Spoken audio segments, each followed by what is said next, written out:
بسم اللہ الرحمن الرحیم۔ باب نمبر 85، باب ثناء الناس علی المیت، لوگوں کا میت کی خوبیاں بیان کرنے کا بیان۔ حدیث نمبر 1367۔ حدثنا آدم قال حدثنا شعبۃ قال حدثنا عبدالعزیز بن صہیب قال سمعت انس بن مالک رضی اللہ تعالی عنہ یقول مروا بجنازۃ فاثنوا علیہا خیرا فقال النبی صلی اللہ علیہ وسلم وجبت، ثم مروا باخرى فاثنوا علیہا شرا فقال وجبت، فقال عمر بن الخطاب رضی اللہ عنہ ما وجبت، قال هذا اثنیتم علیہ خیرا فوجبت له الجنہ وهذا اثنیتم علیہ شرا فوجبت له النار، انتم شہداء اللہ فی الارض۔ امام بخاری رحمۃ اللہ علیہ روایت کرتے ہیں، ہمیں آدم نے بیان کیا، انہوں نے کہا، ہمیں شعبہ نے بیان کیا، انہوں نے کہا، ہمیں عبدالعزیز بن صہیب نے بیان کیا، انہوں نے کہا، میں نے حضرت انس بن مالک رضی اللہ عنہ سے سنا، بیان کرتے ہیں کہ مسلمان ایک جنازے کے پاس سے گزرے تو انہوں نے اس کی تحسین کی، یعنی میت کی خوبی بیان کی، اس کی تعریف کی، اس کو سراہا۔ بس نبی کریم صلی اللہ علیہ وسلم نے ارشاد فرمایا واجب ہو گئی۔ پھر وہ دوسرے جنازے کے پاس سے گزرے، یعنی ان کے پاس سے ایک اور ایک جنازہ گزرا تو انہوں نے اس کی مذمت کی، اس کی برائی بیان کی، تو آپ صلی اللہ علیہ وسلم نے فرمایا واجب ہو گئی۔ تو حضرت عمر بن خطاب رضی اللہ عنہ نے پوچھا کہ ما وجبت، یا رسول اللہ صلی اللہ علیہ وسلم، اس کے لیے کیا چیز واجب ہو گئی؟ تو آپ صلی اللہ علیہ وسلم نے فرمایا یہ جنازہ جس کی تم نے تعریف کی، تحسین کی، جس کی تم نے خوبی بیان کی اور کہا کہ بھلا نیک آدمی تھا وہ، اس کے لیے جنت واجب ہو گئی، اور یہ جنازہ جس کی تم نے مذمت کی اور کہا کہ برا آدمی ہے، اس کے لیے دوزخ واجب ہو گئی۔ تم زمین پر، روئے زمین پر تم اللہ کے گواہ ہو۔ اس حدیث کے رجال کا پہلے تعارف گزر چکا ہے۔ اس حدیث کے عنوان کے ساتھ مناسبت اس جملے میں ہے، مسلمانوں نے اس جنازے کی تحسین کی، یعنی اس میت کی خوبیاں بیان کی اور اس کی تعریف کی اور کہا کہ وہ بھلا اور نیک آدمی تھا۔ باب مذکور، یعنی اس باب کے موافق اور دیگر احادیث حضرت انس رضی اللہ عنہ بیان کرتے ہیں کہ میں رسول اللہ صلی اللہ علیہ وسلم کے ساتھ بیٹھا ہوا تھا، پس ایک جنازہ گزرا، آپ نے پوچھا یہ کیسا جنازہ ہے، یعنی یہ کس کا جنازہ ہے؟ صحابہ نے عرض کیا یہ فلاں شخص کا جنازہ ہے جو اللہ اور اس کے رسول سے محبت کرتا ہے اور اللہ تعالیٰ کی اطاعت کرتا ہے اور اس میں بہت کوشش کرتا ہے، یعنی اللہ کو راضی کرنے کے لیے اللہ کی اطاعت میں بہت کوشش کرتا ہے۔ تو رسول اللہ صلی اللہ علیہ وسلم نے فرمایا واجب ہو گئی، واجب ہو گئی، واجب ہو گئی، 3 مرتبہ آپ نے یہ جملہ فرمایا۔ اور ایک جنازہ گزرا تو صحابہ نے کہا، رسول اللہ صلی اللہ علیہ وسلم سے صحابہ نے عرض کیا کہ فلاں شخص کا جنازہ ہے جو اللہ اور اس کے رسول سے بغض رکھتا ہے، نفرت رکھتا ہے اور اللہ کی نافرمانی کا عمل کیا کرتا تھا، نافرمانی کرتا تھا اللہ تعالیٰ کی، اور اس میں بہت کوشش کرتا تھا، یعنی ہمیشہ اللہ تعالیٰ کو ناراض کرنے کے کام کرتا تھا۔ آپ نے فرمایا واجب ہو گئی، واجب ہو گئی، واجب ہو گئی۔ صحابہ نے پوچھا یا رسول اللہ صلی اللہ علیہ وسلم، پہلے جنازے کی تحسین کی گئی، پہلا جنازہ جب گزرا اس کی تعریف کی گئی، میت کی خوبیاں بیان کیے گئے مرحوم کے، اور دوسرے جنازے کی مذمت کی گئی، تو آپ نے دونوں موقعوں پر ارشاد فرمایا واجب ہو گئی، واجب ہو گئی، واجب ہو گئی۔ کیا مطلب ہے اس ارشاد کا؟ تو آپ صلی اللہ علیہ وسلم نے فرمایا ہاں اے ابو بکر، جب بنو آدم یعنی لوگ کسی کی تعریف یا مذمت کرتے ہیں تو فرشتے ان کی زبان پر کلام کرتے ہیں، یعنی لوگ جو کسی کی تعریف کرتے ہیں، کسی مرحوم کی یا اس کی مذمت کرتے ہیں، تو یہ سمجھو کہ یہ فرشتے ان کی زبان پر بول رہے ہیں۔ مخلوق کی زبان کو نقارہ خدا سمجھو، جیسا کہ کہا جاتا ہے کہ مخلوق کی زبان سے جو نکلتا ہے اللہ تعالیٰ لوگوں کے دلوں میں ڈال دیتا ہے، تو لوگ پھر اس شخص کی تعریف کرتے ہیں یا اس کی مذمت کرتے ہیں۔ امام حاکم نے کہا یہ حدیث امام مسلم کی شرط کے مطابق، اور امام بخاری اور امام مسلم نے اس کی روایت نہیں کی۔ حضرت انس بن مالک رضی اللہ عنہ بیان کرتے ہیں جو مسلمان انتقال کر جائے اور اس کے پڑوس میں سے 4 زیادہ قریب گھر والے یہ گواہی دیں کہ وہ اس شخص کے متعلق سوائے خیر کے اور کچھ نہیں جانتے، تو اللہ تبارک و تعالیٰ فرماتا ہے میں نے تمہارا قول قبول کر لیا ہے، یا یہ فرماتا ہے میں نے تمہاری گواہی قبول کر لی اور اس کے متعلق جن کاموں کا تمہیں علم نہیں ہے میں نے ان کو معاف کر دیا۔ یہ حدیث بھی امام مسلم کی شرط کے مطابق ہے اور شیخین یعنی امام بخاری اور امام مسلم نے اس کی روایت نہیں کی۔ ابو الاسود دؤلی بیان کرتے ہیں کہ میں مدینے آیا، وہاں ایک بیماری پھیلی ہوئی تھی جس سے لوگ بکثرت مر رہے تھے۔ ایک عام وبا پھیلی ہوئی تھی، بیماری تھی جس کی وجہ سے کثرت سے موت واقع ہو رہی تھی۔ پس میں حضرت عمر بن خطاب رضی اللہ عنہ کے پاس بیٹھا ہوا تھا تو ایک جنازہ گزرا، پس اس کی تحسین کی گئی، اس شخص کی، اس مرحوم کی خوبی بیان کی گئی، اس کی تعریف کی گئی۔ حضرت عمر نے فرمایا واجب ہو گئی۔ پھر دوسرا جنازہ گزرا تو اس کی مذمت کی گئی، یعنی اس کو برا بھلا کہا گیا۔ حضرت عمر نے فرمایا واجب ہو گئی۔ پھر تیسرا جنازہ گزرا تو اس کی مذمت کی گئی، یعنی اس کی بھی برائی بیان کی گئی، تو حضرت عمر نے فرمایا واجب ہو گئی۔ ابو الاسود دؤلی نے پوچھا ہے اے امیر المؤمنین، یہ آپ نے کیوں کہا، یعنی آپ نے اس طرح کیوں فرمایا؟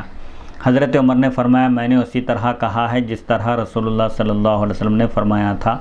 کہ جس مسلمان کے لیے بھی 4 مسلمان اس کے نیک ہونے کی گواہی دیں تو اللہ تعالیٰ اس کو جنت میں داخل کر دیتا ہے۔ ہم نے پوچھا اور 3؟ اگر کسی شخص کے حق میں، کسی مرحوم کے حق میں اگر 3 لوگ گواہی دیں تو آپ نے فرمایا اور 3، اگر 3 لوگ بھی اس کے نیک ہونے کی گواہی دیں تو اللہ تعالیٰ اس کو جنت میں داخل کر دے گا۔ ہم نے پوچھا اور 2، اگر کسی شخص کے متعلق صرف 2 شخص گواہی دیں کہ وہ نیک ہے، اس کی اچھائی بیان کریں، تو آپ نے فرمایا اور 2، یعنی 2 بھی اگر گواہی دے دیں کسی کے خیر ہونے کی، نیک ہونے کی، تب بھی اللہ تعالیٰ اس کو اپنے فضل و کرم سے جنت میں داخل فرمائے گا۔ پھر ہم نے ایک کے متعلق نہیں پوچھا، یعنی اگر ایک شخص گواہی دے تو کیا تب بھی اس کی گواہی قبول کی جائے گی اور مرحوم کو اس کو جنت میں داخل کیا جائے گا؟ ہم نے ایک شخص کے بارے میں نہیں پوچھا۔ اس سے معلوم ہوا کہ کم از کم اگر کسی مرحوم کے متعلق، کسی میت کے متعلق 2 شخص بھی گواہی دے دیں اس کے نیک ہونے کی تو اللہ تعالیٰ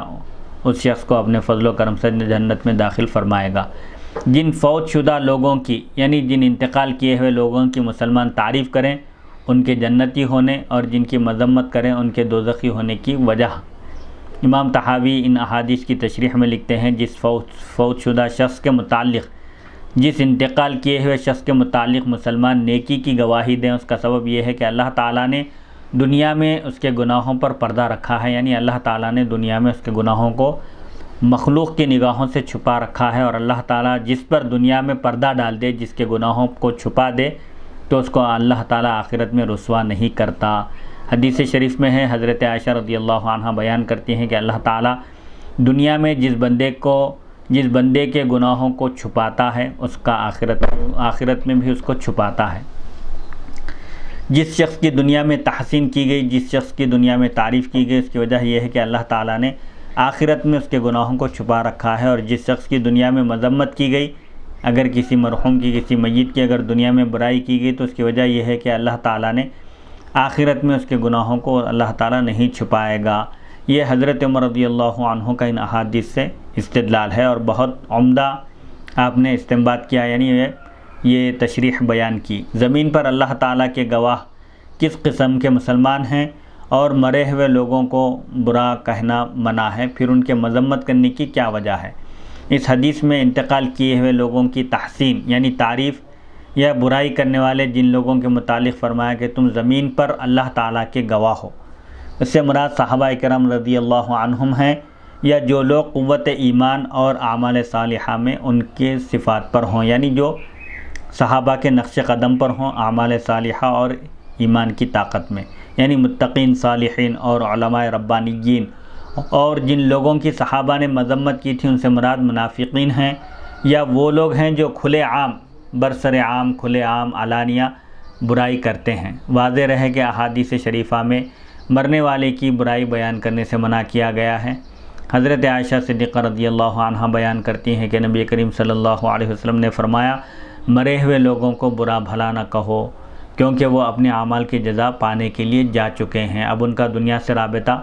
منقطع ہو چکا ہے۔ اذکروا محاسن موتاکم، اپنے میتوں کی، اپنے مرحومین کی خوبیوں کو بیان کرو اور ان کی برائیوں کو نظر انداز کر دو، ان کی برائیوں کا ذکر نہ کرو۔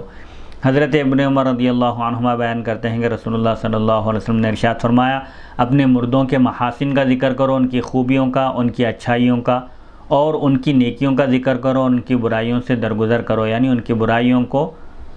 ذکر نہ کرو، ان کی برائیوں کا اظہار نہ کرو لوگوں کے سامنے۔ اور ان احادیث میں جن مردوں کی مذمت کرنے کا ذکر ہے اس سے مراد کافر اور منافق ہیں یا پھر فاسق معلن یعنی علانیہ گناہ کرنے والا اور بدعتی لوگ، اور مرنے کے بعد ان کی مذمت اس لیے کی جاتی ہے کہ مسلمان ان کی روش پر، ان کے طریقے پر نہ چلیں اور ان کی اتباع اور ان کی اقتداء نہ کریں۔ حدیث نمبر 1368 حدثنا عفان بن مسلم قال حدثنا داود بن ابی الفرات عن عبد الله بن بريدة عن ابي الاسود قال قدمت المدینة وقد وقع بها مرض فجلست الى عمر بن الخطاب فمرت بهم جنازة فاثني على صاحبها خيرا فقال عمر رضي الله تعالى عنه وجبت ثم مر بأخرى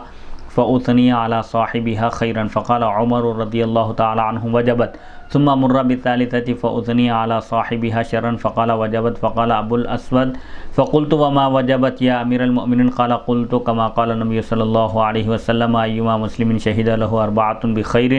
أدخله الله الجنة فقلنا وثلاثة قال وثلاثة فقلنا واثنان قال واثنان ثم لم نسأله عن الواحد۔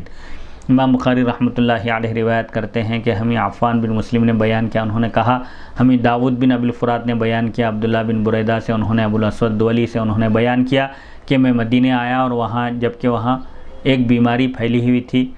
بس میں حضرت عمر بن خطاب رضی اللہ عنہ کے پاس بیٹھا، بس وہاں سے ایک جنازہ گزرا،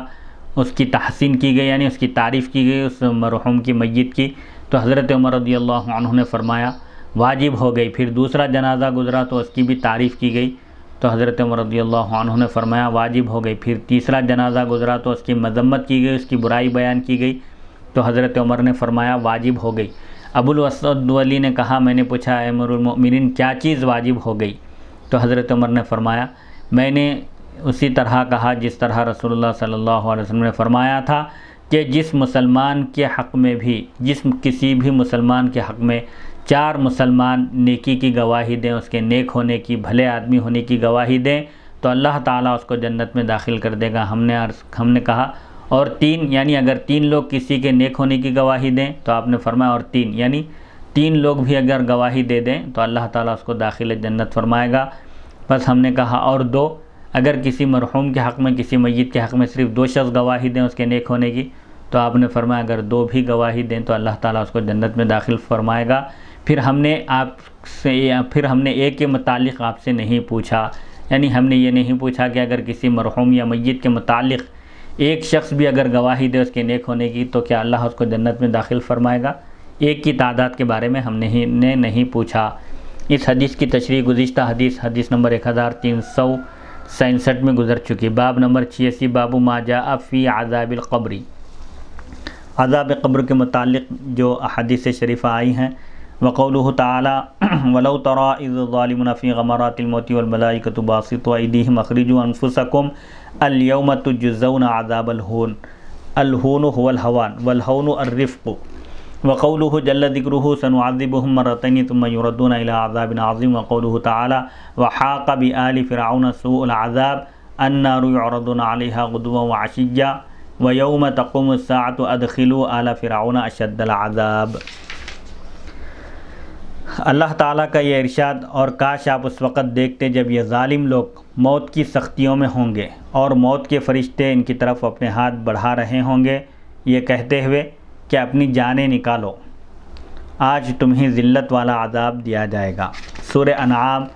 آیت نمبر 93۔ ہون کے معنی ہیں یہاں پر ذلت کے، ہا کے ضمے کے ساتھ اور ہا کے فتحے کے ساتھ ہون کے معنی ملائمت، نرمی کے آتے ہیں۔ اور اللہ تعالیٰ کا یہ ارشاد اور ہم عن قریب ان کو 2 مرتبہ عذاب دیں گے، پھر ان کو عذاب عظیم، سخت ترین بڑے عذاب کی طرف انہیں لوٹایا جائے گا۔ سورہ توبہ آیت نمبر 101۔ اور اللہ تعالیٰ کا یہ ارشاد گرامی اور آل فرعون یعنی فرعون کے پیروکار، فرعون کی پیروی کرنے والوں کا سخت عذاب نے احاطہ کر لیا۔ ان کو ہر صبح و شام آگ پر پیش کیا جاتا ہے اور اس دن بھی ان کو آگ پر پیش کیا جائے گا جب قیامت برپا ہوگی، قائم ہوگی۔ ارشاد ہوگا، ان سے کہا جائے گا یعنی فرشتوں سے کہا جائے گا آل فرعون کو یعنی فرعون کی پیروی کرنے والوں کو سخت ترین عذاب میں داخل کر دو۔ عنوان میں درج آیات کی عذاب قبر پر دلالت، یعنی عنوان میں امام بخاری رحمۃ اللہ علیہ نے جن آیتوں کو پیش کیا ہے ان آیتوں سے عذاب قبر کا ثبوت ملتا ہے۔ اہل سنت والجماعت کا عقیدہ یہ ہے کہ قبر کا عذاب برحق ہے۔ معتزلہ اور بعض گمراہ فرقے قبر کے عذاب کو نہیں مانتے۔ سورہ انعام آیت نمبر 93 میں ظالم لوگوں سے مراد کفار ہیں، اور اس میں غمرات کا لفظ آیا ہے، غمرتن کی جمع غمرات ہے، اس سے مراد موت کی سختیاں ہیں، جانکنی کا وقت اور نزاع کا عالم مراد ہے۔ اس میں مذکور ہے، اس میں بیان ہے کہ موت کے فرشتے ان کی طرف ہاتھ بڑھا رہے ہوں گے، یعنی ان کی طرف اپنے ہاتھ بڑھائیں گے اور کہیں گے کہ تم اپنی جانیں نکالو، ہمارے حوالے کرو۔ الیوم تجزون، الیوم سے مراد کیا ہے؟ روح قبض کرنے کا دن، اور یہی عذاب کا ابتدائی وقت ہے۔ جب روح قبض ہو جاتی ہے، کافر ہوتا ہے وہ شخص یا مشرک ہوتا ہے، تو اس کے عذاب کا وقت شروع ہو جاتا ہے، اور اس کی ابتدا عذاب قبر سے ہوتی ہے۔ اس سے واضح ہوا کہ عذاب قبر برحق ہے، یہ بنیادی عقیدہ ہے اسلام کا، ورنہ ہاتھ بڑھا کر جان نکالنے کا حکم دینے کے ساتھ اس بات کا کوئی معنی نہیں ہے کہ آج تمہیں ذلت والا عذاب دیا جائے گا۔ اس سے معلوم ہوا کہ مرتے ہی عذاب شروع ہوگا، کافر اور مشرک کو قبر سے ہی عذاب کی ابتدا ہوگی۔ واضح رہے کہ قبر سے مراد برزخ کی ابتدا یعنی شروع ہوگا۔ واضح رہے کہ قبر سے مراد برزخ کی زندگی ہے۔ برزخ کے معنی ہیں دنیا کی زندگی کے بعد اور آخرت کی زندگی سے پہلے کے زمانے کو برزخ کہتے ہیں، یعنی قبر کے زمانے کو۔ یہ اس درمیانی وقت کی زندگی ہے جس کی مدت انسان کی موت سے لے کر قیامت کے واقع ہونے تک ہے، اس کو برزخی حیات کہتے ہیں۔ قبر کی زندگی کو برزخی زندگی کہتے ہیں، خواہ انسان کسی درندے کسی جانور کے پیٹ میں ہو، یا اس کی ناش دریا یا سمندر میں ہو،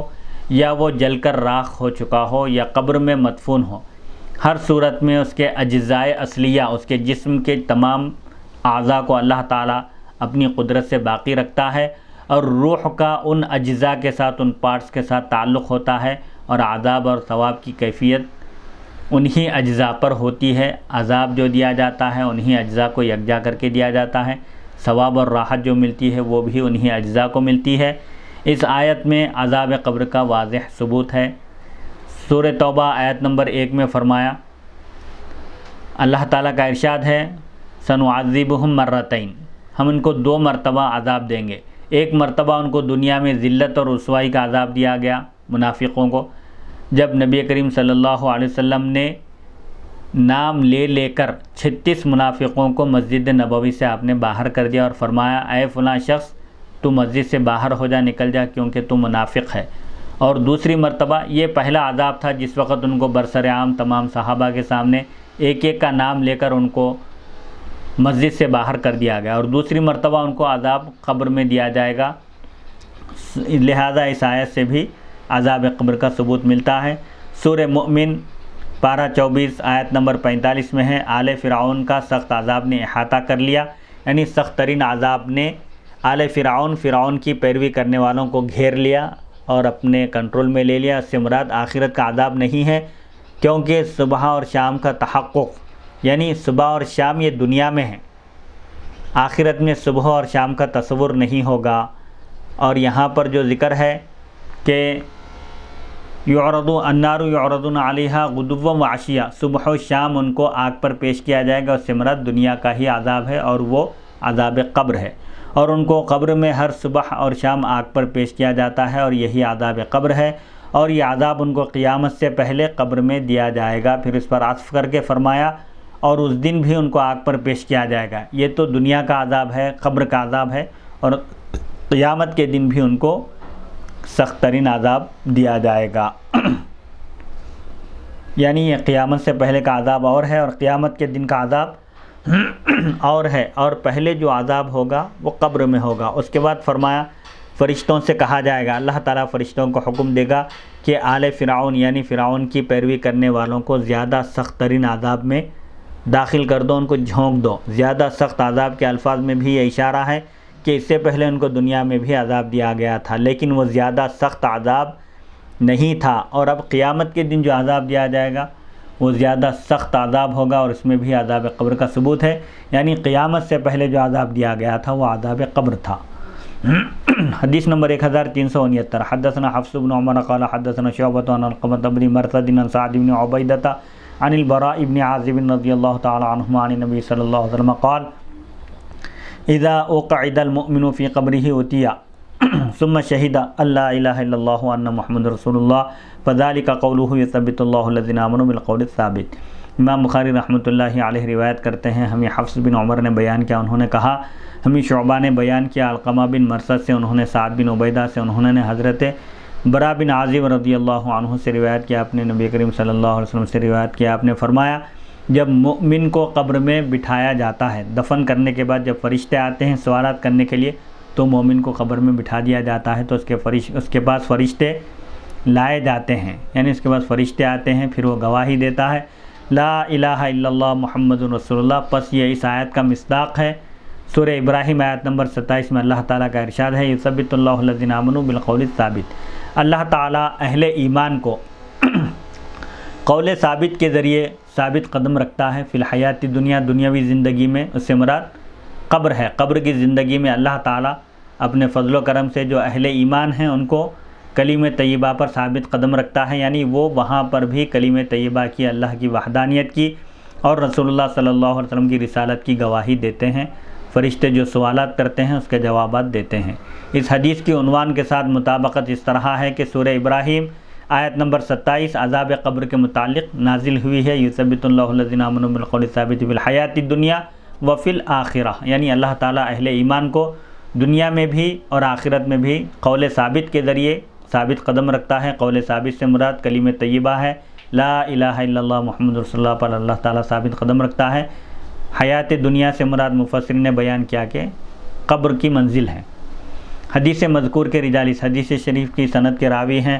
حفص بن عمر، حارث حوزی، نمری ازدی ہیں، یہ نمبر 2 شعبۃ بن الحجاج، نمبر 3 علقمہ بن مرثد، نمبر 4 سعد بن عبیدہ، نمبر 5 حضرت برا بن عازب رضی اللہ تعالی عنہ۔ حافظ ابن کثیر دمشقی نے سورہ ابراہیم آیت نمبر 27 کی تفسیر میں یہ روایت بیان کی ہے۔ حضرت ابو ہریرہ رضی اللہ عنہ بیان کرتے ہیں کہ رسول اللہ صلی اللہ علیہ وسلم نے فرمایا جب قبر میں فرشتے مسلمان سے پوچھتے ہیں کہ تیرا رب کون ہے، من ربک، تو وہ کہتا ہے ربی اللہ، میرا رب اللہ ہے۔ پھر وہ پوچھتے ہیں ما دینک، تیرا دین کیا ہے، تو وہ کہتا ہے میرا دین اسلام ہے، دینی الاسلام۔ پھر وہ پوچھتے ہیں تیرے نبی کون ہے، تو وہ کہتا ہے یعنی ما کنت تقول فی ھذا الرجل، کہتے ہیں کہ ان صاحب کے بارے میں تم دنیا میں کیا کہتے تھے۔ یہ جب فرشتے پوچھتے ہیں مسلمان سے تو مسلمان کہتا ہے میرے نبی سیدنا محمد صلی اللہ علیہ وسلم ہیں، وہ اللہ کے پاس سے معجزات اور دلائل لے کر آئے، یعنی اللہ تعالیٰ کے پاس سے آپ عقلوں کو حیرت میں ڈال دینے والے معجزات اور دلیلیں لے کر آئے، تو میں ان پر ایمان لایا اور میں نے ان کی تصدیق کی، یعنی میں نے حضور اکرم صلی اللہ علیہ وسلم پر ایمان لایا اور آپ کے لائے ہوئے احکام کو میں نے دل و جان سے قبول کیا۔ پھر اس سے کہا جائے گا تو نے سچ کہا، تو اسی دین پر تو زندہ رہا، تو زندگی بھی گزارا اسلام پر، اور اسلام ہی پر تیری موت ہوئی اور اسی پر تجھ کو اٹھایا جائے گا۔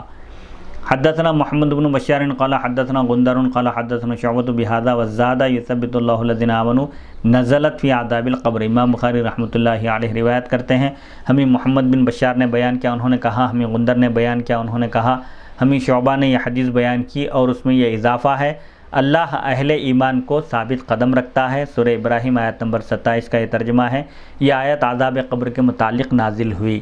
عذاب قبر کے متعلق اور احادیث شریفہ امام ترمذی رحمۃ اللہ علیہ اپنے سند کے ساتھ روایت کرتے ہیں، حضرت ابو ہریرہ رضی اللہ عنہ بیان کرتے ہیں کہ رسول اللہ صلی اللہ علیہ وسلم نے فرمایا جب میت کو یا تم میں سے کسی کو قبر میں رکھ دیا جاتا ہے، یعنی دفن کر دیا جاتا ہے، تو اس کے پاس 2 سیاہ فام یعنی کالے نیلی آنکھوں والے فرشتے آتے ہیں، انتہائی ہیبت ناک اور ڈراؤنی ان کی صورت ہوتی ہے، جن میں سے ایک کو منکر اور دوسرے کو نکیر کہا جاتا ہے۔ قبر میں سوال کرنے والے جو 2 فرشتے ہیں ان کو منکر نکیر کہتے ہیں۔ وہ 2 فرشتے آتے ہیں قبر میں، جب کسی کو دفن کر دیا جاتا ہے تو اس کے پاس آتے ہیں اور کہتے ہیں، یعنی اس سے پوچھتے ہیں تم اس شخص کے متعلق کیا کہتے تھے، یعنی ما کنت تقول فی ھذا الرجل، حضور اکرم صلی اللہ علیہ وسلم کی طرف اشارہ کر کے میت سے پوچھتے ہیں، دریافت کرتے ہیں، تو وہ وہی کہے گا جو کہتا تھا، یعنی دنیا میں وہ جو کہا کرتا تھا وہ وہی کہے گا۔ اگر مسلمان ہوگا تو کہے گا کہ یہ اللہ کے بندے اور اس کے رسول ہیں، اشہد ان لا الہ الا اللہ وان محمد عبدہ ورسولہ کہے گا۔ فرشتے کہیں گے اس کے جواب میں، جب یہ جواب دے گا تو فرشتے کہیں گے ہم کو معلوم تھا، ہم جانتے تھے کہ تم یہی کہو گے۔ پھر اس کی قبر پر 70 ضرب 70 ہاتھ وسعت کر دی جائے گی. یعنی جو اہل ایمان ہوں گے، ایمان والے ہوں گے، رسول اللہ صلی اللہ علیہ وسلم کی رسالت کی گواہی دیں گے، وہاں فرشتوں کے صحیح جوابات دیں گے سوالات کے، تو ان کی قبر کشادہ کر دی جائے گی، پھیلا دی جائے گی، اور ان کو راحت اور آرام کا سامان فراہم کیا جائے گا. پھر اس شخص کے لیے قبر کو منور کر دیا جائے گا، قبر اس کی روشن کر دی جائے گی. پھر اس سے کہا جائے گا آرام سے سو جاؤ. وہ قبر والا کہے گا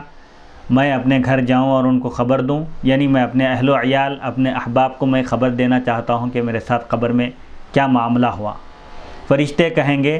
تم اس وقت اس دلہن کی طرح سو جاؤ جس کو صرف وہی بیدار کرتا ہے جو اس کو اپنے گھر میں سب سے زیادہ محبوب ہو،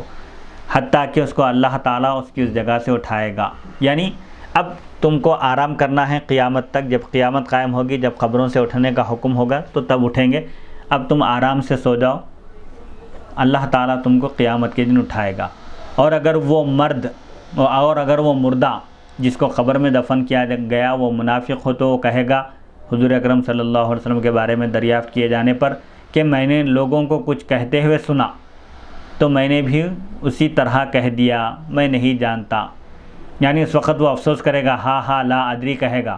ہائے افسوس میں نہیں جانتا، میں بھی حضور کے بارے میں وہی کہتا تھا جو عام طور پر لوگ کہتے تھے. یعنی جو حضور کو نہیں مانتے تھے، منافق کہے گا میں بھی ان کی روش پر تھا، ان کے طریقے پر تھا. تو فرشتے کہیں گے ہم کو معلوم تھا کہ تم یہی کہو گے. پھر جب فرشتے پھر زمین سے کہیں گے، پھر زمین سے کہا جائے گا تو اس پر مل جا. یعنی زمین کو حکم ہوگا کہ اس کو ملیا میٹ کر دے، اس کو اس کے اعضاء اور اس کے پھسلیوں کو الگ الگ کر دے. تو زمین اس پر مل جائے گی، یعنی زمین اس کو دبا دے گی، پھر اس کی پھسلیاں ادھر سے ادھر ہو جائیں گی، یعنی اس کا جسم پورا درہم برہم ہو جائے گا. پھر اس کو قبر میں اسی طرح عذاب دیا جاتا رہے گا یہاں تک کہ اللہ تعالیٰ اس کو اس جگہ سے قیامت کے دن اٹھائے گا. امام ترمذی نے کہا کہ اس باب میں حضرت علی، حضرت زید بن ثابت اور حضرت ابن عباس اور حضرت برا بن عازب اور حضرت ابو ایوب انصاری اور حضرت انس اور حضرت جابر اور حضرت عائشہ اور حضرت ابو سعید رضی اللہ عنہم سے بھی احادیث شریفہ مروی ہیں. ان میں سے ہر ایک نے نبی کریم صلی اللہ علیہ وسلم سے عذاب قبر کے متعلق حدیث شریف روایت کی ہے. میں کہتا ہوں کہ حضرت علی رضی اللہ عنہ کی روایت مجھے نہیں مل سکی، اور حضرت زید بن ثابت رضی اللہ عنہ کی روایت صحیح مسلم حدیث نمبر 2867 میں ہے، اور حضرت انس رضی اللہ عنہ کی روایت صحیح بخاری حدیث نمبر 1338 اور صحیح مسلم حدیث نمبر 2870 اور سنن ابی داود حدیث نمبر 3231، سنن نسائی حدیث نمبر 2051 اور مسند احمد جلد 3 صفحہ 126 میں ہے. اور حضرت جابر رضی اللہ عنہ کی روایت مسند احمد جلد 3 صفحہ 233 تا 234 اور حضرت عائشہ صدیقہ رضی اللہ عنہا کی روایت صحیح بخاری حدیث نمبر 1372 اور صحیح مسلم حدیث نمبر 584 میں ہے. اور حضرت ابو سعید رضی اللہ عنہم کی روایت سنن ترمذی حدیث نمبر 2460 میں ہے. یعنی اکابر صحابہ سے بھی عذاب قبر کے متعلق احادیث شریفہ مروی ہیں. قارئین یعنی پڑھنے والوں کے استفادے کے لیے بعض احادیث کے متن کا ترجمہ پیش کیا جا رہا ہے تاکہ سامعین اور قارئین سب کو معلوم ہو کہ عذاب قبر برحق ہے، اور سلسلے میں روایات بھی موجود ہیں. امام سلیمان بن احمد اپنی سند کے ساتھ روایت کرتے ہیں، حضرت عبداللہ بن مسعود رضی اللہ عنہ بیان کرتے ہیں کہ جب کوئی مسلمان بندہ انتقال کر جاتا ہے تو اس کو اس کے قبر میں بٹھایا جاتا ہے. یعنی جب اس کو اس کے اہل و عیال، اس کے اقارب، اس کے رشتہ دار دفن کر کے جب واپس ہوتے ہیں تو اس کو قبر میں اٹھا کر بٹھایا جاتا ہے، اس کے اندر روح پھونکی جاتی ہے اور اسے کہا جاتا ہے من ربک. اس سے سوالات ہوتے ہیں، 3 سوال کیے جاتے ہیں. من ربک، تیرا رب کون ہے؟ ما دینک، تیرا دین کیا ہے؟ من نبیک، اور تیرے نبی کون ہیں؟ یا ما کنت تقول فی ھذا الرجل. بس اللہ تعالیٰ اس کو ان کے جوابات میں ثابت قدم رکھتا ہے تو وہ کہتا ہے میرا رب اللہ ہے اور میرا دین اسلام ہے اور میرے نبی سیدنا محمد صلی اللہ علیہ وسلم ہیں. اگر اہل ایمان ہیں، مومن ہیں، مسلمان ہیں تو وہ اللہ تعالیٰ کے فضل سے فرشتوں کے سوالات کے ٹھیک جوابات دے دیتا ہے. پھر اس کی قبر میں وسعت کی جاتی ہے. جوابات جب دے دیتا ہے،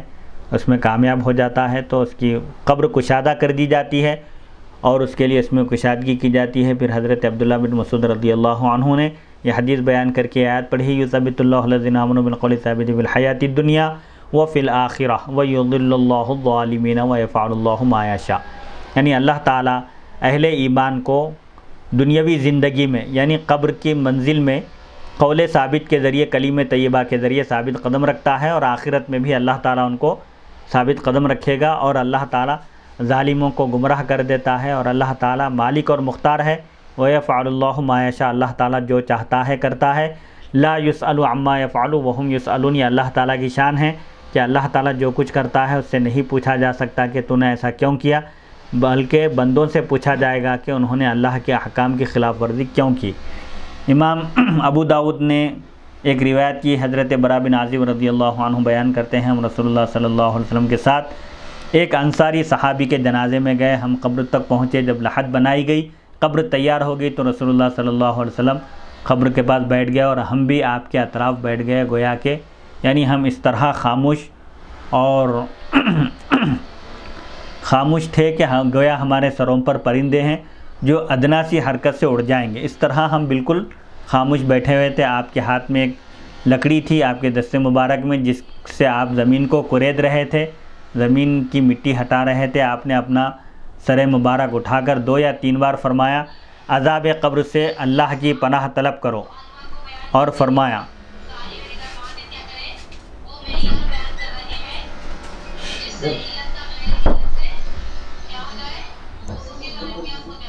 عذاب قبر سے اللہ کی پناہ طلب کرو، اور فرمایا جب لوگ پیٹ پھیر کر جائیں گے تو یہ ضرور ان کی جوتیوں کی آواز سنے گا، جب اس سے یہ کہا جائے گا اے شخص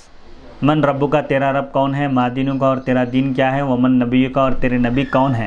حناد نے کہا، راوی نے، اس کے بعد 2 فرشتے آئیں گے اور اس کو بٹھا دیں گے اور اس سے کہیں گے، یعنی اسے سوالات کریں گے فرشتے، منکر نکیر پوچھیں گے تیرا رب کون ہے، تو وہ کہے گا میرا رب اللہ ہے۔ پھر وہ پوچھیں گے تیرا دین کیا ہے، تو وہ کہے گا میرا دین اسلام ہے۔ پھر وہ پوچھیں گے وہ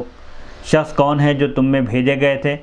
تو وہ شخص کہے گا کہ وہ رسول اللہ صلی اللہ علیہ وسلم کی ذات اقدس ہے۔ پھر وہ کہیں گے تم کو کیسے معلوم ہوا، تو وہ کہے گا میں نے کتاب پڑھی، میں ان پر ایمان لایا اور میں نے ان کی تصدیق کی، اور یہ اللہ تعالیٰ کے اس ارشاد کے مطابق ہے، یثبت اللہ الذین آمنوا بالقول الثابت فی الحیاۃ الدنیا وفی الآخرہ، سورہ ابراہیم آیت نمبر 27۔ پھر آسمان سے ایک ندا دینے والا، ایک پکارنے والا پکار کر کہے گا کہ میرے بندے نے سچ کہا، میرے اس بندے نے سچ کہا، اس کے لیے جنت سے فرش بچھا دو اور جنت کا اس کو لباس پہنا دو اور اس کے لیے جنت کی طرف دروازہ کھول دو۔ پھر اس کے پاس جنت کی ہوائیں اور جنت کی خوشبو آئے گی، اور اس کی منتہائے بصر تک، یعنی میت کی، مرحوم کی جہاں تک نظر جائے گی وہاں تک اس کی قبر کھول دی جائے گی، کشادہ کر دی جائے گی۔ پھر آپ نے کافر کی موت کا ذکر کیا اور فرمایا اس کے جسم میں اس کی روح لوٹائی جائے گی، جب اس کو دفن کر دیا جائے گا تو اس کے جسم میں اس کی روح لوٹائی جائے گی۔ پھر اس کے بعد 2 فرشتے آ کر اس کو بٹھائیں گے اور اس سے کہیں گے تیرا رب کون ہے، وہ کہے گا افسوس میں نہیں جانتا۔ پھر وہ اس سے کہیں گے تیرا دین کیا ہے، وہ کہے گا افسوس میں نہیں جانتا۔ پھر وہ کہیں گے یہ کون شخص ہے جو تم میں بھیجے گئے تھے، حضور کی طرف اشارہ کر کے پوچھیں گے، تو وہ کہے گا افسوس میں نہیں جانتا۔ پھر آسمان سے ایک منادی ندا کرے گا، ایک پکارنے والا پکار کر کہے گا یہ جھوٹا ہے، اس نے جھوٹ کہا، اس کے لیے دوزخ کا فرش بچھا دو اور اس کو دوزخ کا لباس پہنا دو، اور اس کے لیے دوزخ سے ایک دروازہ کھول دو دوزخ کی طرف۔ پھر اس کے بعد دوزخ کی تپش اور حرارت اور دوزخ کی گرم ہوائیں آئیں گی اور اس پر اس کی قبر تنگ کر دی جائے گی، حتیٰ کہ اس کی ایک طرف کی پھسلیاں دوسری طرف نکل جائیں گی۔ قبر اس کو غصے سے دبائے گی تو اس کی پھسلیاں، ادھر کی پھسلیاں ادھر ہو جائیں گی اور ادھر کی پھسلیاں ادھر۔ پھر اس پر ایک اندھا اور گونگا مسلط کیا جائے گا عذاب دینے کے لیے، جو اندھا ہوگا اور گونگا ہوگا، اس کے پاس لوہے کا ایک گرز ہوگا، ایک لوہے کا ہتھوڑا، جس کی ضرب اگر پہاڑ پر لگائی جائے تو وہ بھی مٹی کا ڈھیر ہو جائے۔ لوہے کا ہتھوڑا ہوگا، گرز ہوگا، کیا ایسا خطرناک ہوگا کہ اگر اس سے پہاڑ پر بھی اگر ماریں گے تو پہاڑ بھی ریزہ ریزہ ہو جائے گا، مٹی بن جائے گا۔ پھر وہ گرز وہ شخص اس پر مارے گا جس سے وہ کافر چیخ اٹھے گا، اور ایسی چیخ مارے گا جس کو جن اور انس کے سوا، انسانوں اور جنات کے سوا کائنات کی ہر شے سنے گی، اور وہ کافر مٹی ہو جائے گا اور اس میں پھر دوبارہ روح ڈال دی جائے گی، اس کو پھر دوبارہ عذاب دیا جائے گا۔ امام عبدالرزاق، امام احمد، امام آجوری اور امام ابو عبداللہ حاکم نیشاپوری نے اس حدیث کو بہت زیادہ تفصیل کے ساتھ روایت کیا ہے۔ حضرت عثمان بن عفان رضی اللہ عنہ بیان کرتے ہیں کہ نبی کریم صلی اللہ علیہ وسلم جب میت کو دفن کر کے فارغ ہوئے تو آپ اس کی قبر کے پاس کھڑے رہے اور فرمایا اس میت کے لیے ثابت قدم رہنے کی دعا کرو، کیونکہ اب اس سے سوال کیا جائے گا۔ تدفین کے بعد سوال جواب کا مرحلہ رہے گا، لہذا کسی کو دفن کرنے کے بعد اس کی قبر کے پاس کھڑے ہو کر، جیسا کہ عام طور پر طریقہ ہے، 40 قدم دور جا کر لوگ کھڑے ہو کر میت کے حق میں دعا کرتے ہیں، ثابت قدمی کی دعا کرتے ہیں، اور منکر نکیر کے سوالات کے جوابات کی آسانی کے لیے دعا کرتے ہیں۔ حضور صلی اللہ علیہ وسلم کا حکم بھی ہے کہ میت کی ثابت قدمی کے لیے دعا کرو، کیونکہ اب اس سے سوالات کا مرحلہ ہے، اس سے پوچھا جائے گا، قبر میں اس سے سوال ہوگا۔ حضرت جابر رضی اللہ عنہ بیان کرتے ہیں کہ نبی کریم صلی اللہ علیہ وسلم نے ارشاد فرمایا، جب میت کو قبر میں داخل کیا جاتا ہے، قبر میں دفن کیا جاتا ہے، تو اسے ڈوبتے ہوئے سورج کی طرح ڈوبتے ہوئے سورج کی مثل دکھائی جاتی ہے، تو وہ آنکھیں ملتا ہوا بیٹھ جاتا ہے اور کہتا ہے مجھے نماز پڑھنے دو۔ یعنی جب مسلمان میت کو، مومن میت کو قبر میں دفن کیا جاتا ہے اور فرشتے اس کو سوال جواب کے لیے اٹھاتے ہیں، تو وہ اپنی آنکھوں کو ملتے ہوئے اٹھتا ہے اور اس کو ایسا محسوس ہوتا ہے جیسے اب سورج ڈوبنے والا ہے اور مجھے عصر کی نماز پڑھنا ہے۔ وہ اس طرح سمجھ کر فرشتوں سے کہتا ہے مجھے نماز پڑھنے دو۔ علامہ غلام رسول سعیدی صاحب فرماتے ہیں، ہم نے اپنی تفسیر تبیان القرآن سورہ ابراہیم آیت نمبر 27 کی تفسیر میں اس بحث کو بہت زیادہ تفصیل کے ساتھ لکھا ہے۔ جو قارئین اس بحث کو زیادہ تفصیل کے ساتھ پڑھنا چاہتے ہوں وہ اس مقام کا مطالعہ کریں، یعنی تبیان القرآن سورہ ابراہیم آیت نمبر 27 کا مطالعہ کریں۔ حدیث نمبر 1370، حدثنا علی بن عبداللہ قال حدثنا یعقوب بن ابراہیم قال حدثنی ابی عن صالح قال حدثنی نافع ان ابن عمر رضی اللہ تعالی عنہما اخبرہ قال اطلع النبی صلی اللہ علیہ وسلم علی اہل القلیب فقال وجدتم ما وعد ربکم حقا فقیل له اتدعوا امواتا فقال ما انتم باسمع منهم ولكن لا يجيبون۔ امام بخاری رحمۃ اللہ علیہ روایت کرتے ہیں، ہمیں علی بن عبداللہ نے بیان کیا، انہوں نے کہا ہمیں یعقوب بن ابراہیم نے بیان کیا، انہوں نے کہا مجھے میرے والد نے بیان کیا، صالح سے انہوں نے کہا مجھے نافع نے بیان کیا کہ حضرت ابن عمر رضی اللہ عنہما نے ان کو خبر دی کہ بدر کے جس کنویں میں بدر کے دن جن کافروں کو ڈالا گیا تھا، جن کافروں کی موت واقع ہو گئی تھی میدان بدر میں، جو کافر مارے گئے تھے ان کو ایک کنویں میں ڈالا گیا، قلیب بدر کے پاس جو واقع تھا کنواں، تو نبی کریم صلی اللہ علیہ وسلم نے اس کنویں میں جھانک کر فرمایا، اس کنویں میں جھانک کر دیکھا اور پوچھا، کافروں کی لاشوں کو خطاب کر کے آپ نے فرمایا تمہارے رب نے تم سے جو وعدہ کیا تھا کیا تم نے اس کو سچا پایا؟ تو آپ سے پوچھا گیا، آپ سے کہا گیا کیا آپ مردوں کو پکار رہے ہیں؟ یہ جو بے جان لاشیں پڑی ہوئی ہیں قبر اس میں کنویں میں، آپ ان کو خطاب کر رہے ہیں، ان کو مخاطب کر کے فرما رہے ہیں؟ تو آپ صلی اللہ علیہ وسلم نے فرمایا تم ان سے زیادہ سننے والے نہیں ہو، لیکن وہ جواب نہیں دے سکتے، یہ مردے ہیں لیکن ان کے اندر سننے کی صلاحیت ہے، تم سے زیادہ یہ سنتے ہیں، لیکن فرق یہ ہے کہ ان کے اندر جواب دینے کی صلاحیت نہیں ہے، روح نہ ہونے کی وجہ سے۔ اس حدیث شریف کے راوی ہیں علی بن عبداللہ جو ابن مدینی سے مشہور ہیں اور ائمہ جرح و تعدیل میں ان کا ایک مقام ہے، بڑے امام مانے جاتے ہیں۔ نمبر 2 یعقوب بن ابراہیم بن سعد بن ابراہیم بن عبد الرحمن بن عوف قرشی ظہری ہیں۔ نمبر 3 ان کے والد ابراہیم بن سعد ہیں۔ نمبر 4 صالح بن کیسان، ان کی کنیت ابو محمد ہے۔ نمبر 5 نافع، یہ ابن عمر رضی اللہ عنہما کے غلام ہیں۔ نمبر 6 حضرت عبداللہ بن عمر بن خطاب رضی اللہ عنہ۔ حدیث مذکور میں عذاب قبر کی دلیل، یعنی اس حدیث شریف میں عذاب قبر کی دلیل کیا ہے؟ آپ صلی اللہ علیہ وسلم نے فرمایا تم ان سے زیادہ سننے والے نہیں ہو۔ اس میں اس بات کی دلیل ہے کہ مردوں کو قبر میں حیات، زندگی حاصل رہتی ہے، اور جب ان میں حیات ہوتی ہے تو وہ درد اور اذیت کا ادراک کر سکتے ہیں، ان کو محسوس ہوتی ہے تکلیف، اذیت اور عذاب ان کو محسوس ہوتا ہے، لہذا قبر میں ان کے عذاب پر کوئی اعتراض نہیں کیا جا سکتا۔ حدیث نمبر 1371، حدثنا عبداللہ بن محمد قال حدثنا سفیان عن ہشام بن عروہ عن ابیہ عن عائشہ رضی اللہ تعالی عنہا قالت انما قال النبی صلی اللہ علیہ وسلم انہم لیعلمون الآن انما کنت اقول حق وقد قال اللہ تعالی انک لا تسمع الموتى۔ امام بخاری رحمۃ اللہ علیہ روایت کرتے ہیں، ہمیں عبداللہ بن محمد نے بیان کیا، انہوں نے کہا ہمیں سفیان نے بیان کیا ہشام بن عروہ سے، انہوں نے اپنے والد سے، انہوں نے حضرت عائشہ رضی اللہ عنہا سے، آپ بیان کرتی ہیں کہ نبی کریم صلی اللہ علیہ وسلم نے صرف یہ فرمایا تھا، وہ اب اس بات کو جان رہے ہیں،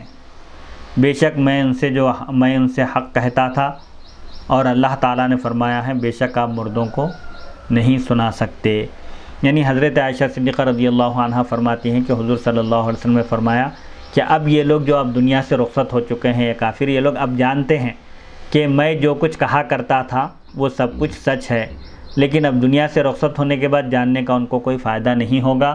اس حدیث کی تخریج بھی حسب سابق ہے، اور اس حدیث کے عنوان کے ساتھ مطابقت اس جملے میں ہے کہ وہ اب اس بات کو جان رہے ہیں کہ میں ان سے حق بات کہا کرتا تھا۔ یہ لیعلمون کا لفظ بتا رہا ہے کہ ان کو حیات حاصل ہے، ان کو اس کا ادراک ہوتا ہے، اور وہ سمجھ رہے ہیں کہ حضور صلی اللہ علیہ وسلم نے جو باتیں بتائی تھی وہ سب سچ ہیں، برحق ہیں، آپ کا دین بھی حق ہے۔ اور انک لا تسمع الموتیٰ سے مراد مفسرین کہتے ہیں کہ انک لا تسمع الموتیٰ سے مراد کفار ہیں، مردے نہیں ہیں۔ کفار چونکہ ایمان نہ لانے کی وجہ سے ان کے دل مردہ ہیں، اس لیے قرآن مجید نے ان کو موتیٰ سے تعبیر کیا۔ یعنی آپ کا کام صرف احکام پہنچانا ہے، کسی کو راہ راست پر لانا یہ آپ کی ذمہ داری، یہ آپ پر واجب نہیں ہے۔ لیس علیک ھداھم ولکن اللہ یہدی من یشاء، ان کی ہدایت آپ کا ذمہ نہیں ہے، آپ کا کام صرف احکام اسلام پہنچانا ہے، اللہ کے دین کی تبلیغ کرنا ہے۔ فمن شاء فلیؤمن ومن شاء فلیکفر، جو چاہے ایمان لائے اور جو چاہے کفر کرے۔ جو ایمان لائے گا اللہ اس کو اچھا صلہ دے گا، اور جو کفر کرے گا اللہ تعالیٰ اس کو جہنم میں داخل کرے گا۔ حضرت ابن عمر اور حضرت عائشہ رضی اللہ عنہم کی حدیثوں میں تعارض کا جواب۔ حضرت ابن عمر کی حدیث تعارض یعنی اختلاف، دونوں کی حدیثیں مختلف معلوم ہوتی ہیں اور دونوں کی حدیثوں سے مختلف مفہوم سامنے آتا ہے، تو اس کا کیا جواب ہے؟ اگر یہ اعتراض کیا جائے کہ حضرت ابن عمر رضی اللہ عنہما کی حدیث نمبر 1370 اور حضرت عائشہ صدیقہ رضی اللہ عنہا کی حدیث نمبر 1371 عذاب قبر کے متعلق الگ الگ حدیثیں ہیں، دونوں میں اختلاف معلوم ہوتا ہے۔ حضرت ابن عمر کی حدیث میں عذاب قبر کا ثبوت ہے، جبکہ حضرت عائشہ صدیقہ رضی اللہ عنہا کی حدیث میں عذاب قبر کا ثبوت نہیں ہے۔ اس کا جواب یہ ہے کہ حضرت ابن عمر رضی اللہ عنہما کی حدیث سے یہ ثابت ہے کہ مردے سنتے ہیں، اور دوسری احادیث سے یہ ثابت ہے کہ جب مردوں سے سوال کیا جاتا ہے اور کفار جواب نہیں دیتے تو ان کو عذاب دیا جاتا ہے، اور جب فرشتے مردوں سے سوال کرتے ہیں تو ان میں روح لوٹا دی جاتی ہے، اور جب وہ زندہ ہوتے ہیں تو ان کو قبر میں عذاب بھی ہو سکتا ہے۔ اور حضرت عائشہ صدیقہ رضی اللہ عنہا کی حدیث اس صورت پر محمول ہے، یعنی ان کی حدیث سے مراد وہ صورت ہے جب مردے میں روح نہ لوٹائی گئی ہو۔ جب مردے میں روح ہی نہ ہو تو وہ نہ سنے گا نہ جواب دے گا، اس لیے انہوں نے مردوں کے سننے کی نفی کی۔ حدیث نمبر 1372 حدثنا عبداللہ، یعنی مردے کے سننے کا انکار کیا کہ مردے نہیں سنتے۔ حدیث نمبر 1372 حدثنا عبدان قال اخبرنی ابی عن شعبۃ قال سمعت الاشعث عن ابی عن مسروق عن عائشہ رضی اللہ تعالی عنہا ان یہودیۃ دخلت علیہا فذکرت عذاب القبر فقالت لها اعاذک اللہ من عذاب القبر فسألت عائشہ رضی اللہ عنہا فسألت عائشہ رسول اللہ صلی اللہ علیہ وسلم عن عذاب القبر فقال نعم عذاب القبر۔ قالت عائشہ رضی اللہ تعالی عنہ فما رأیت رسول اللہ صلی اللہ علیہ وسلم بعد صلی صلاۃ الا تعوذ من عذاب القبر۔ امام بخاری رحمۃ اللہ علیہ روایت کرتے ہیں، ہمیں عبدان نے بیان کیا، انہوں نے کہا مجھے میرے والد نے خبر دی شعبہ سے، انہوں نے کہا میں نے عائشہ سے سنا، انہوں نے اپنے والد سے سنا، انہوں نے مسروق سے سنا، انہوں نے حضرت عائشہ رضی اللہ عنہا سے کہ ایک یہودی خاتون حضرت عائشہ صدیقہ رضی اللہ عنہا کے پاس آئی، پھر اس نے عذاب قبر کا ذکر کیا اور کہا اللہ آپ کو عذاب قبر سے اپنی پناہ میں رکھے۔ پھر حضرت عائشہ صدیقہ رضی اللہ عنہا نے رسول اللہ صلی اللہ علیہ وسلم سے عذاب قبر کے متعلق پوچھا تو آپ نے فرمایا ہاں عذاب قبر ہوتا ہے، قبر کا عذاب برحق ہے۔ حضرت عائشہ رضی اللہ عنہا نے بیان کیا، پھر اس کے بعد میں نے دیکھا کہ جب بھی رسول اللہ صلی اللہ علیہ وسلم نماز ادا کرتے تو آپ عذاب قبر سے اللہ کی پناہ طلب کرتے۔ یہ تعلیم امت کے لیے ہے کہ امت کو ہمیشہ قبر کے عذاب سے، اللہ کے عذاب سے محفوظ رہنے کی اور اللہ کی پناہ طلب کرنے کی ضرورت ہے۔ تعلیم امت کے لیے، امت کی رہنمائی کے لیے آپ اس طرح دعا کیا کرتے تھے۔ اس حدیث کی تشریح صحیح بخاری حدیث نمبر 104 میں گزر چکی۔ حدیث نمبر 1373 حدثنا یحیی بن سلیمان قال حدثنا ابن وهب قال اخبرنی یونس عن ابن شہاب قال اخبرنی عروۃ بن الزبیر انہ سمع اسماء بنت ابی بکر رضی اللہ تعالی عنہما تقول قام رسول اللہ صلی اللہ علیہ وسلم خطیبا فذکر فتنة القبر التي يفتتن فيها المرء فلما ذكر ذلك ضج المسلمون ضجة زاد غندر عذاب القبر۔ زادہ غندر عذاب القبر۔ امام بخاری رحمۃ اللہ علیہ روایت کرتے ہیں، ہمیں یحییٰ بن سلیمان نے بیان کیا، انہوں نے کہا ہمیں ابن وہب نے بیان کیا، انہوں نے کہا مجھے یونس نے خبر دی ابن شہاب زہری سے، انہوں نے کہا مجھے عروہ بن زبیر نے خبر دی کہ انہوں نے حضرت اسماء بنت ابی بکر رضی اللہ عنہما سے سنا، آپ بیان کرتی ہیں کہ رسول اللہ صلی اللہ علیہ وسلم خطبہ دینے کے لیے کھڑے ہوئے، پھر آپ نے قبر کے اس فتنے کا ذکر کیا جس میں ہر شخص مبتلا ہوگا، یعنی جس قبر کا فتنہ، قبر کی تکلیف ہر شخص کو ہوگی۔ جب آپ صلی اللہ علیہ وسلم نے یہ ذکر کیا تو مسلمانوں نے سن کر چیخ و پکار کی۔ غندر نے عذاب قبر کا اضافہ کیا، یعنی عذاب قبر، فتنۃ القبر سے مراد عذاب قبر ہے کہ ہر مسلمان کو اس منزل سے گزرنا ہوگا، یعنی قبر میں اس کی آزمائش ہوگی، جو آزمائش میں کامیاب ہوگا وہ راحت میں ہوگا، اور جو آزمائش میں کامیاب نہیں ہوگا وہ تکلیف میں ہوگا۔ جب صحابہ نے یہ چیز سنی تو مسلمان چیخ و پکار کرنے لگے، یعنی ان پر ایک کیفیت طاری ہو گئی اور خوف اور خشیت کی کیفیت ان پر عذاب قبر کے ذکر سے طاری ہو گئی۔ اس حدیث کی تشریح صحیح بخاری حدیث نمبر 86 میں گزر چکی۔ حدیث نمبر 1374۔ حدثنا عیاش بن الولید قال حدثنا عبد الاعلی قال حدثنا سعید عن قتادة عن انس بن مالک رضی اللہ تعالی عنہ انه حدثهم ان رسول اللہ صلی اللہ علیہ وسلم قال ان العبد اذا وضع في قبره وتولى عنه اصحابه وانه لا يسمع قرع نعالهم اتاه ملكان فيقعدانه فيقولان ما كنت تقول في هذا الرجل لمحمد صلی اللہ علیہ وسلم فاما المؤمن فيقول اشهد انه عبد الله ورسوله فيقال له انظر الى مقعدك من النار قد ابدلك الله به مقعدا من الجنة فيراهما جميعا قال قتادة وذكر لنا انه يصفح في قبره ثم رجع الى حديث انس قال واما المنافق والكافر فيقال له ما كنت تقول في هذا الرجل فيقول لا ادري كنت اقول ما يقول الناس فيقول لا دريت ولا تليت ويضرب بمطارق من حديد ضربة فيصيح صيحة يسمعها من يليه غير الثقلين۔ امام بخاری رحمۃ اللہ علیہ روایت کرتے ہیں، ہمیں عیاش بن ولید نے بیان کیا، انہوں نے کہا ہمیں عبد الاعلی نے بیان کیا، انہوں نے کہا ہمیں سعید نے بیان کیا قتادہ سے، انہوں نے حضرت انس بن مالک رضی اللہ عنہ سے، انہوں نے یہ حدیث بیان کی کہ رسول اللہ صلی اللہ علیہ وسلم نے ارشاد فرمایا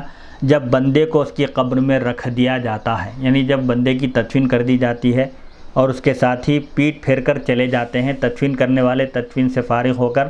اپنی اپنی جگہ چلے جاتے ہیں، تو بے شک وہ ضرور ان کی جوتیوں کی آواز کو سنتا ہے۔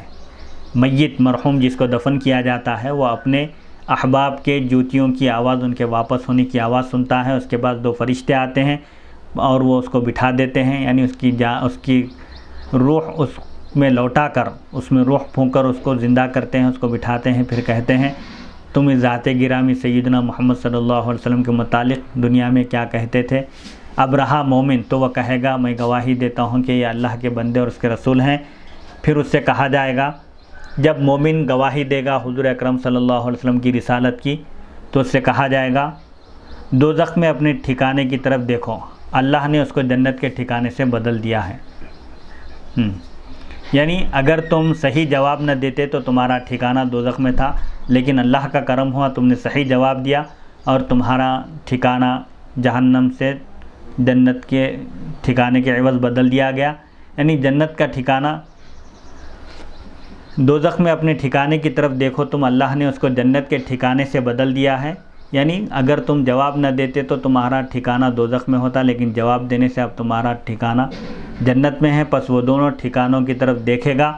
قتادہ نے کہا ہم سے یہ بیان کیا گیا کہ اس کی قبر کو کشادہ کر دیا جائے گا، پھر انہوں نے حضرت انس کی حدیث کی طرف رجوع کیا اور کہا اب رہا منافق اور کافر۔ جب کافر اور منافق کو دفن کر دیا جاتا ہے، کسی کافر یا منافق کو، تو اس سے کہا جائے گا تم ذات گرامی کے متعلق کیا کہتے تھے، یعنی حضور اکرم صلی اللہ علیہ وسلم کے بارے میں سے سوال ہوگا تو وہ کہے گا میں نہیں جانتا، لوگ جو کہتے تھے میں بھی وہی کہتا تھا۔ تو اس سے کہا جائے گا تم نے عقل سے نہ جانا، نہ تم نے عقل کا استعمال کیا اور نہ ہی قرآن کی تلاوت کی، اور اس کو لوہے کے ہتھوڑوں سے ضرب لگائی جائے گی، یعنی اس کو لوہے کے ہتھوڑوں سے مارا جائے گا، جس کی وجہ سے وہ اتنی زور سے چیخے گا کہ جس کو جن اور انسان کے علاوہ سب قریب والے سنیں گے، یعنی اس کے آس پاس والے سب اس کی چیخ و پکار کو سنیں گے، صرف انسان اور جنات اس کی چیخ و پکار کو سن نہیں سکتے۔ اس حدیث کی تشریح صحیح بخاری حدیث نمبر 1338 میں گزر چکی۔ باب نمبر 87 باب التعوذ من عذاب القبری، عذاب قبر سے پناہ طلب کرنے کا بیان۔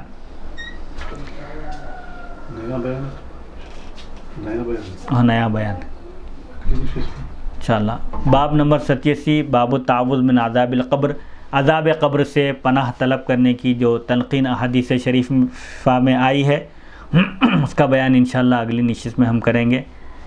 حدیث نمبر 1375 سے اس کا انشاءاللہ اگلی نشست کا آغاز ہوگا۔ اللہ تعالیٰ سے دعا ہے کہ وہ اپنے فضل و کرم سے تمام اہل اسلام، تمام عالم اسلام کے مسلمانوں کی جان و مال، عزت اور آبرو کی حفاظت فرمائے اور ہم سب کو تمام امراض اور ہر قسم کی بیماری اور تکلیف اور پریشانی سے محفوظ رکھے۔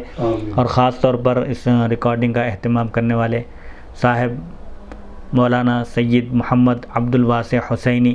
المعروف امان اللہ صاحب کو صحت و عافیت سے سرفراز فرمائے اور دین اور دنیا کی ہر بھلائی سے ان کو اور ان کے اہل و عیال کو سرفراز فرمائے اور تمام اہل و عیال کے مقاصد اور ان کے جائز مقاصد میں کامیابی عطا فرمائے، ان کے حاجات کی تکمیل ہو۔ اور اس کار خیر میں جتنے لوگ حصہ لیے اور اس کار خیر میں جتنے لوگ حصہ لیے ہیں، تعاون کر رہے ہیں، اور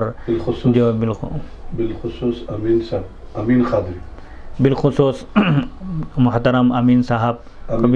امین قادری صاحب کو اللہ تعالیٰ صحت و عافیت سے سرفراز فرمائے اور ان کے جائز مقاصد میں انہیں کامیابی عطا فرمائے اور ہم سب کا خاتمہ ایمان پر فرمائے اور ہر ایک مسلمان کی جائز خواہش اور جائز مقصد میں اللہ تعالیٰ کامیابی عطا کرے۔ وصلی اللہ تعالیٰ علی خیر خلقہ سیدنا محمد و آلہ و صحبہ اجمعین، الحمد للہ رب العالمین۔